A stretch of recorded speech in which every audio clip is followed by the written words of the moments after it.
Sobat Hukum, selamat datang di talk show dengan tema Di Balik Palu Hukum.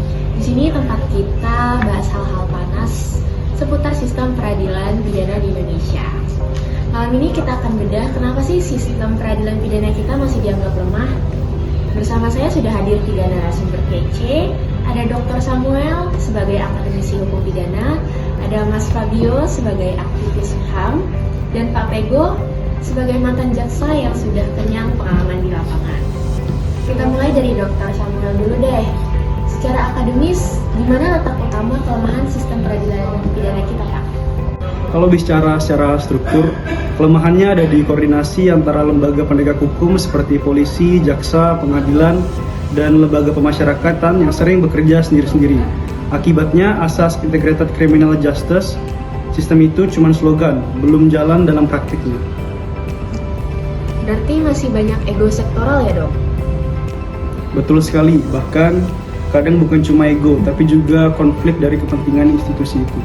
Nah, kalau dari sisi HAM, Mas Fabio, apa yang paling mencolok?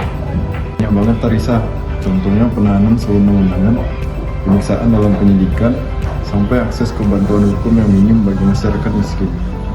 Seringkali yang miskin diproses cepat, bukan karena efisien, tapi karena nggak punya pembelaan kuat. Sedangkan yang punya kuasa bisa nego hukum. Wah, jadi kayak hukum itu masih tajam ke bawah dan tumpul ke atas ya? Iya, dan itu sudah jadi penyakit lama yang tidak sembuh-sembuh. Oke, berhubung Pak Pego berhalangan hadir, mungkin kita bisa melalui Zoom ya. Nah, Pak Pego sebagai mantan jaksa nih, gimana pandangan Bapak soal tudingan tajam ke bawah dan tumpul ke atas ini? Tudingan itu ada benarnya, tapi kita juga harus lihat realistis di lapangan.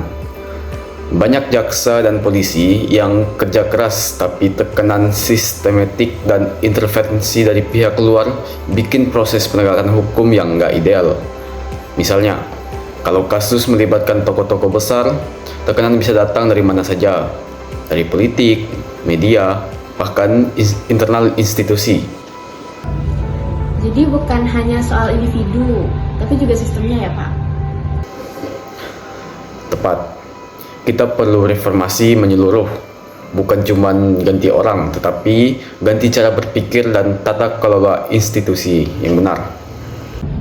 Sekarang kalau bicara solusi nih, gimana biar sistem ini nggak terus lemah menurut para narasumber?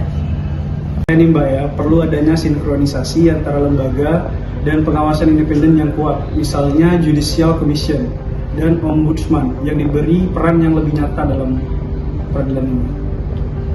Izin saya tambahkannya Pak, perlu juga pendidikan hukum kritis terhadap masyarakat supaya warga bisa menuntut keadilan, bukan cuma pasrah. Dan jangan lupa perlindungan bagi aparatur yang jujur. Banyak penegak hukum yang baik, tapi malah ditekan kalau nggak ikut arus mereka. Wah, luar biasa ya. Jadi kuncinya itu reformasi sistem, edukasi publik, dan integritas individu ya. Oke, seru banget ya diskusi kita malam ini. Jadi jelas kelemahan sistem peradilan pidana di Indonesia itu bukan cuma soal hukum di atas kertas, tapi soal mentalitas, koordinasi, dan keberanian moral. Terima kasih untuk Dr. Samuel, Mas Fabio, dan Pak Pego. Sampai jumpa di Balik Palu Hukum episode berikutnya. Ingat, hukum bukan sekedar teks, tapi cermin keadilan kita semua.